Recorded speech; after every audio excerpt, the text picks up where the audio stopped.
The Women's Business Center of Richmond would like you to join us for our weekly Winning with WOW radio broadcast, hosted by yours truly, DrDanni, on ESPN Richmond 106.1 FM. Each segment features a woman boss who shares aspects of her entrepreneurial journey designed to enlighten, uplift, and inspire. If you have business ownership aspirations, let us help. We can be reached at the WBC Richmond on our socials or thewbcrichmond.org, or you can call us at 804-525-9499.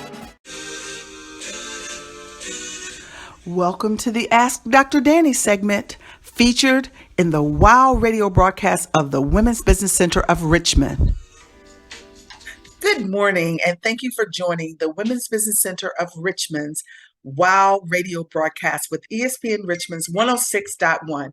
I am your host, Dr. Danni, and we have an exciting day for you today. We are going to have two segments today. We're going to do what we've affectionately named Ask Dr. Danni, and then we will have an opportunity to interview Miss Patricia Foster from the City of Richmond. She's responsible for the Office of Minority Business Development. But today we've had a couple of questions that came in, and I really wanted to take some time to address those questions that I think are prevalent in the minds of many of our business owners, particularly around how to leverage and take advantage of professional services, such as legal services, as well as accounting services. And so let's just start right in. When you're thinking about opening your business and you have gone through the process of making a commitment to invest in yourself and financially into your business, there are some things that you want to think about in advance. And those have to do with, how do I protect my business, my intellectual property? How do I prepare for having employees?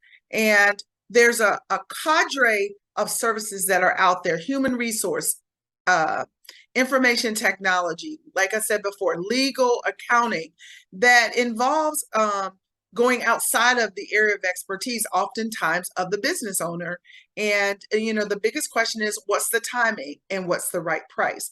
And so the reality is that you as a business owner have to make the determination based on the needs of your business. Oftentimes, entrepreneurs start and they don't have employees, or they are a business or LLC of one.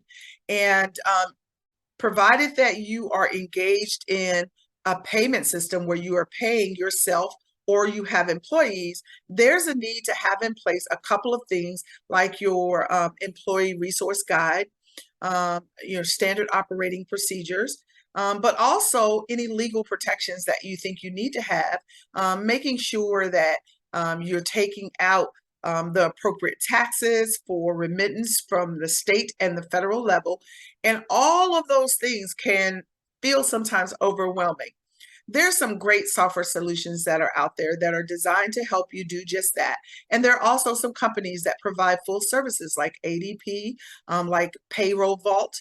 There are a couple of entities that can help you on the human resource and the payroll and accounting side of the house.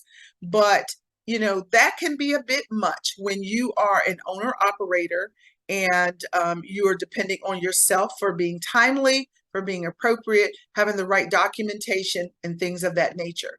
And so you have to assess what type of time investment is going to take for you to close your any gaps that you may have in understanding those systems, the laws around it, the regulations around it, versus engaging with a trusted partner who may not be your full-time, say, chief finance officer or your chief HR professional, but there are a number of professionals that exist within the greater Richmond market that can help you know what you don't know and can provide a fee for service.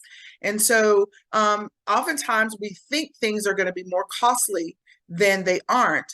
But just imagine if you had to deal with an employee that you might have had to let go, and they decide to file a complaint with the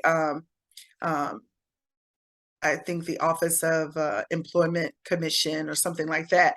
And then now you have to secure a legal professional to help represent you in that matter.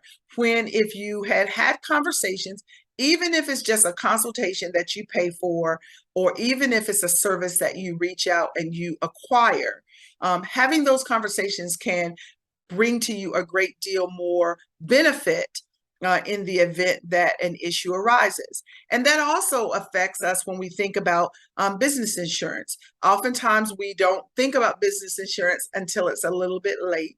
But I would encourage all business owners that when you are dealing with the public quite a bit, or even with your clients, particularly even if you have a supply chain that you're accessing product through, there are some protections that you can garner by understanding contracts and agreements and commitments and force majeure and all of those factors. But it may be beneficial for you to procure or retain services of a legal professional who can give you some guidance in those areas. Perhaps you just want them to generate documents that you may need, like non-disclosure agreements or a standard contract fee for service. If you are, let's say, a consultant and you want to offer your services to an individual, you might want to have, a standard contract template that you can provide. The other thing is, we are responsible for the advice, the guidance, and the products that we put into the marketplace. And so you may very well, depending upon your service level, you may very well be interested in securing business insurance.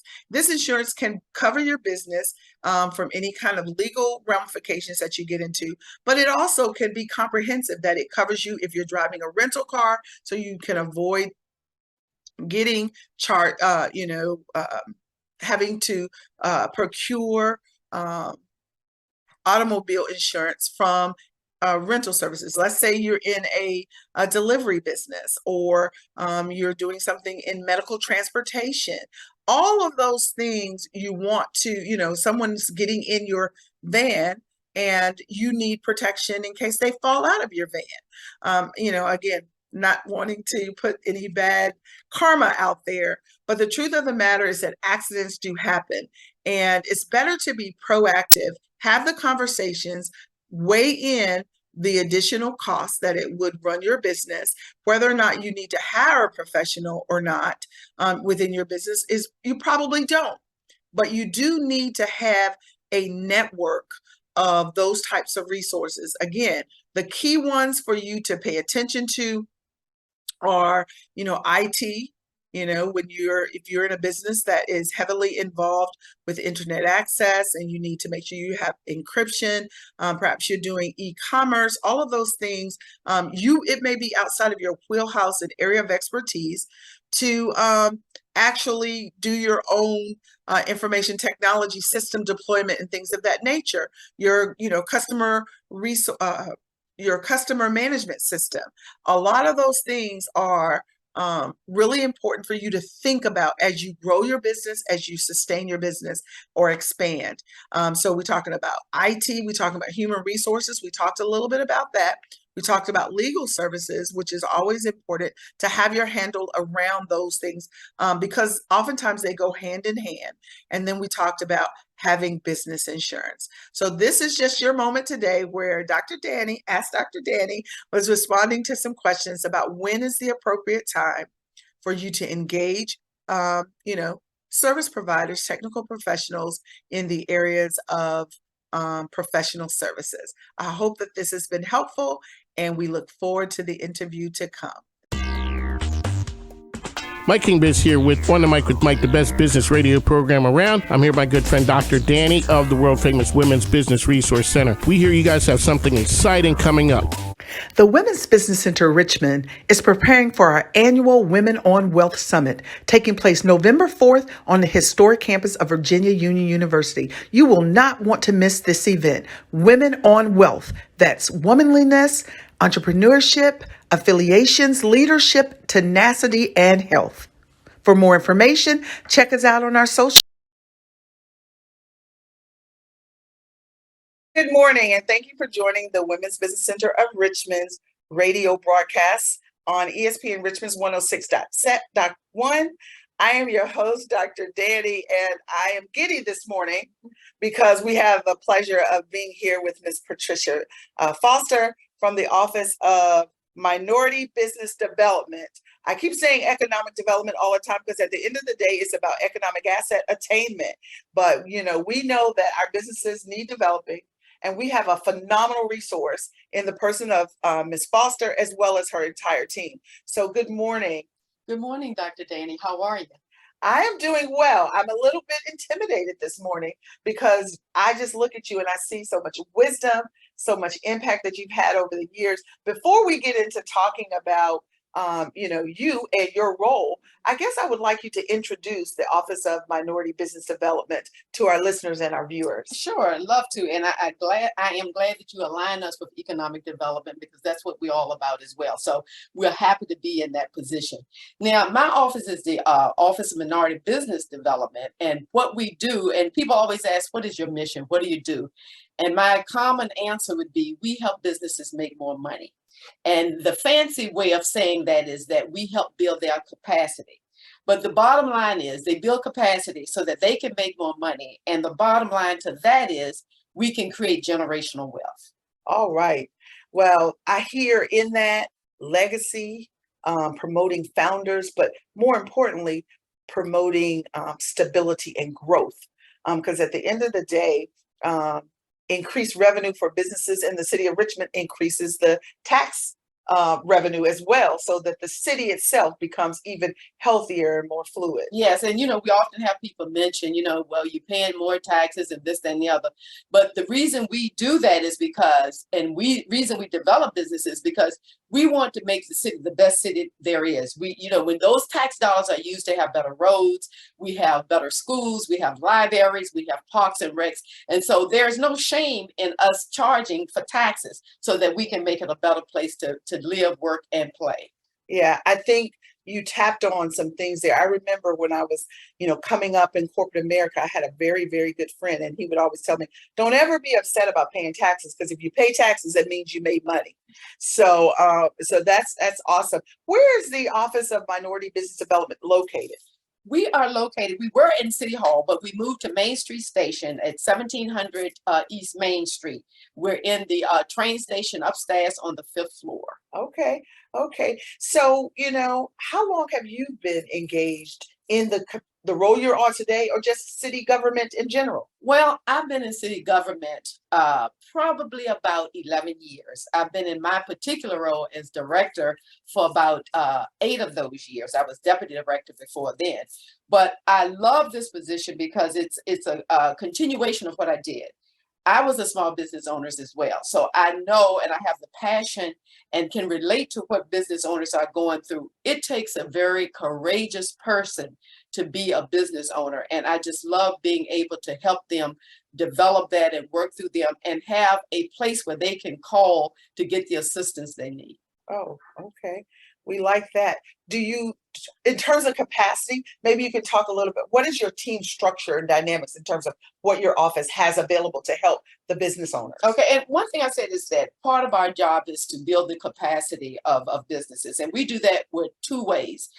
We do that by goal setting because the city procures certain things. And so we set goals on that and say, hey, look, you got to have a certain amount of minority business participation on that. And the other way we do that is through technical assistance. And so in order to put a goal on a project, we have to have the people that are available and ready to do the work. And so we set a goal, but we also base that on how many businesses are available.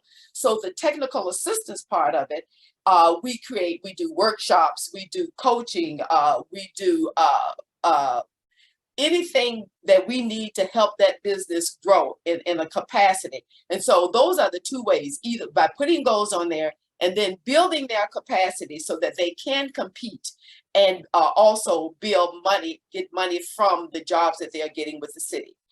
Now, the one thing we have expanded in that we don't just now give opportunities to what the city procures, because that's a very small slice of the pie.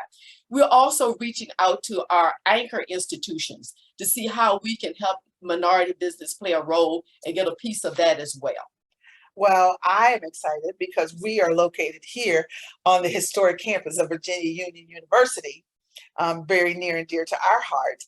And I know that you have been engaged in talking with our leadership, talking with our office about supporting some of the projects that you are engaged in to, again, elevate and give visibility to opportunities that the city has to the business owners. So do you want to talk a little bit about some of those programs that we've been talking about that you guys are engaged in right now? Well, I tell you, I'm so excited. I had a meeting with Dr. Lucas earlier today, and his vision is just overwhelming. The passion he brings, the energy he brings, the knowledge he brings to the city, to businesses and minority businesses is just so refreshing. So we're talking about doing partnerships in several different areas.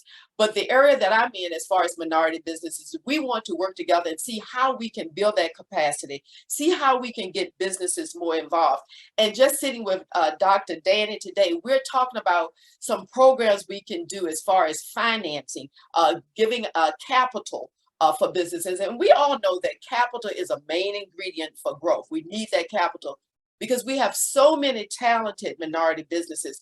We want to make sure that we give them the opportunity to grow. So along with capital, again, we're looking at the technical assistance and how we can partner to make sure businesses grow and have the opportunity to create that generational wealth. Yeah, I think it's interesting. You said it a couple of times. We talk about wealth creation. Wealth creation is bigger than being rich. Wealth creation is being bigger than having, money. It has to do with something that you're leaving that legacy, Right. that you are able to see the longevity of the investments that you make, whether you are in real estate, whether you are in retail. The idea is that there is something that has some longevity that brings up an entire community, not just your family. Right. That's right. With if I'm rich or if I do well to do, I can help my family. That's right. But wealth helps an entire community. Right. I'm excited because November 4th, here on the campus of Virginia Union, we're going to be hosting our Women on Wealth Summit.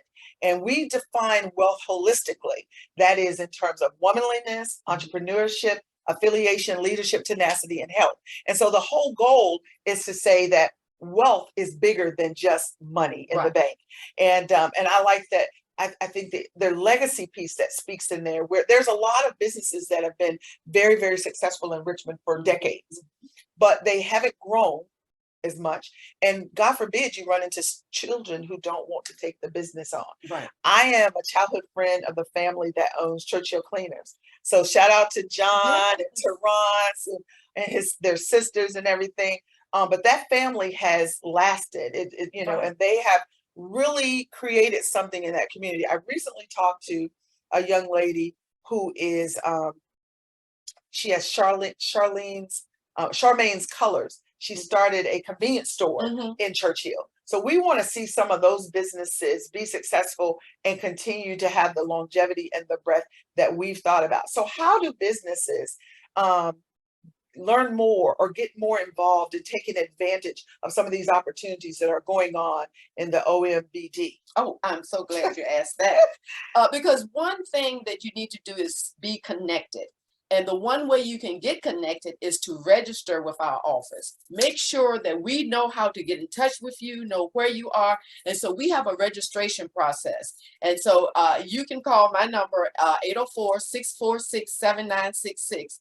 And I will connect you with Letitia Bragg in our office that's in charge of registration. And so once we have you in our database, we will let you know about things that are going on that can help you grow your business as well. We can let you know about all of our technical assistance. We can let you know about our grants, and not just opportunities in the city administration, but just like I said, around the city. It's amazing the number of calls we get where people want to support minority businesses, but don't know how to get in touch with them. If you're in our database, if you're registered with us, you can help us help you grow your business. And so please, that's the number one thing. First of all, is to get registered with us. Yeah, I think, I don't know what the number is, but I think that there's only a percentage of businesses that are engaged, minority businesses in the city of Richmond that actually do register. So we're an advocate for registration, being on the radar of people who might be looking for you before you're looking for them. And the Women's Business Center of Richmond is here to help facilitate those activities. So if there's anything that we can do to help clients or businesses that are in the city of Richmond get registered with all, get registered, get certified, get everything that you can get, such that when the opportunity presents itself, you can fully take advantage of the programs that Pat has shared with us today. So I know that our time is short and we're coming to an end, and I'm just wondering if there is something, if there's a message, if there's, maybe someone has not interacted with the office at all. Maybe they, are unsure. Oh, that's really not for me. A lot of things speak to them, but they want to respond. What message, what would you leave them with today that you would want them to, that you feel is going to activate? I love that. Right. Your AAA program, Right.